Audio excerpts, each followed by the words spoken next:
Okay, I'm sorry for the delay. Y'all have been asking me for a settings video. It's time I finally hold up my end of the deal and make one, so let's get straight into it. Really quickly though, if you just want to copy and paste my settings without any explanation of why I use them, skip to this timestamp in the video. If you want a little more clarity on why I use each setting, stick around and let's get started. 600 to almost 700 FPS. Now granted, I am on a high-end system, so it's gonna run better, but you should still be getting some pretty good frames with this. My game looks like this. In my opinion, I think it looks super clear, it's very colorful, and it's pretty easy to see. And overall, I just like how it looks. Okay, let me shut up this ambient noise, then we can get into the settings. Oh, that's so much better. Okay, first things. Main important ones are stun VFX. I have this on dark glare. So normally if you have this on white glare, flashes are completely bright white. But if you turn it to dark glare, instead of it being white, it's black.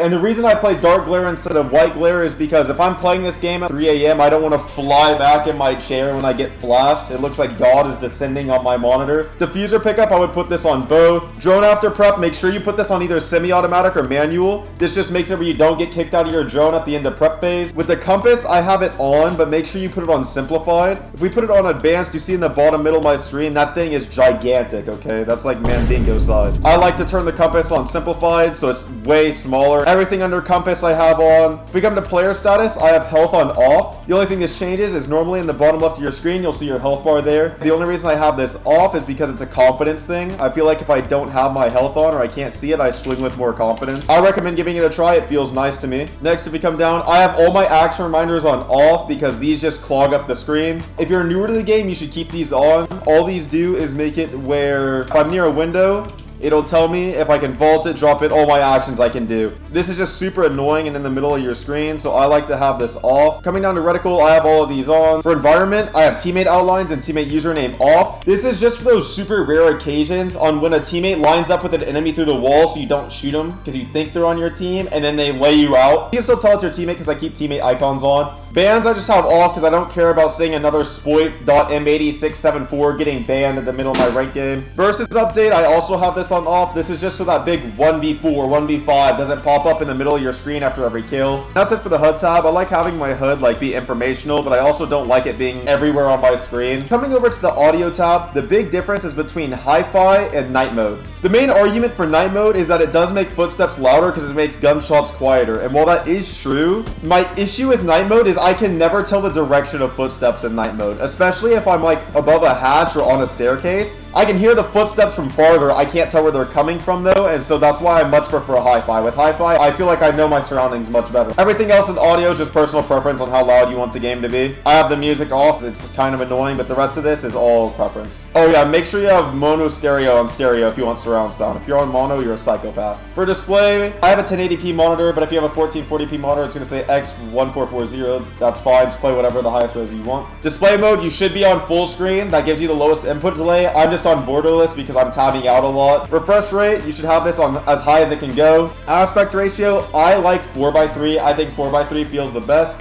Auto is what the game looks like by default. I prefer 4:3, which makes the game stretch. The thing with 4:3 is it makes player hitboxes bigger because your game is more stretched out, right? But there are trade-offs for playing 4:3.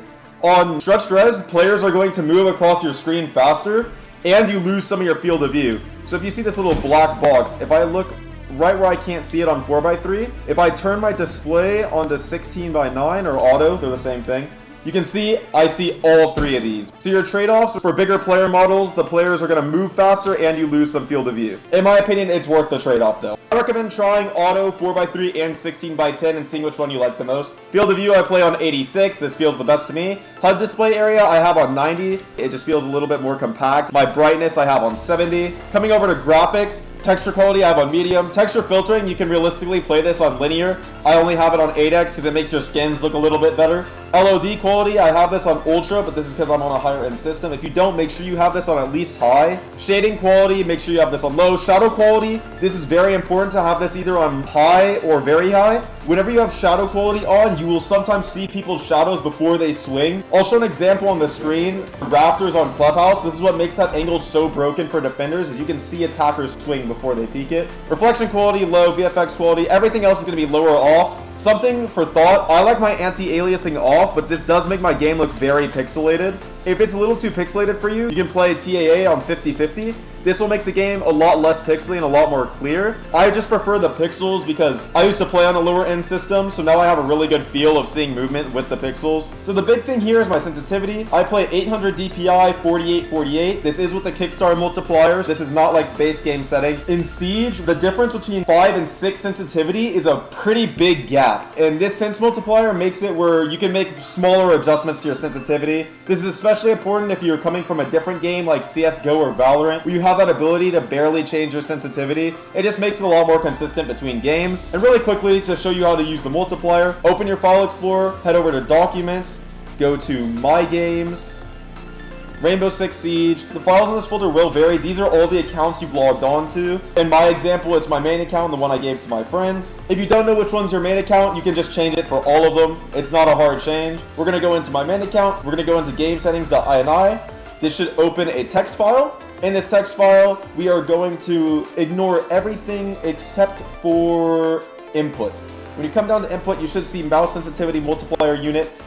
I don't know what this is by default, but you're going to put yours on 0.02 and then 5 zeros. Just make sure you copy this for mouse sensitivity multiplier and X factor aiming. Also make sure you have your ADS mouse sensitivity multiplier unit on 0.02 and then you're all good. If doing all that sense multiplier stuff is too much work for you, the closest to my in-game sense is 800 DPI 5.5. Coming into mouse ADS sensitivity, these are very important. Make sure you put this on advanced because it'll make it way easier to edit your ADS settings. 1.0 55, 2.5 88, 3.5 109, 5.0 102, and then 12x 175. Mouse scroll, I have this off. This is just so I don't swap weapons with my mouse wheel. Gadget deployment advanced. Make sure you put drone deployment on advanced. This is just so if you throw a drone, you don't automatically go on it. You haven't most likely one point gotten instantly killed after throwing your drone and getting on your tablet. This prevents that from happening.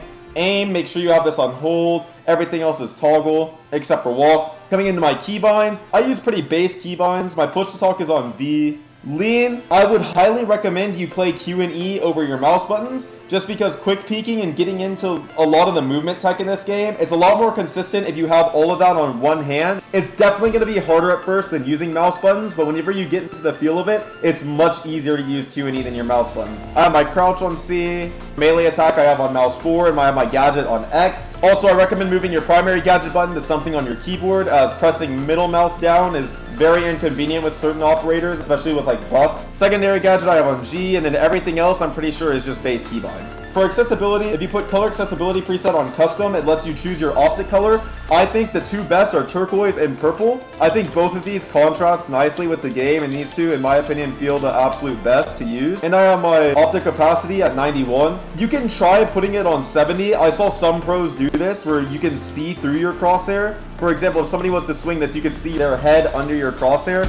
I just think it feels a little bit weird. I'm not the biggest fan of it, but it's definitely worth a try. Screen check intensity, make sure you have this off. I got crucified in my comments section because I didn't know you could turn this off. Please turn this off. It's so much better with this off.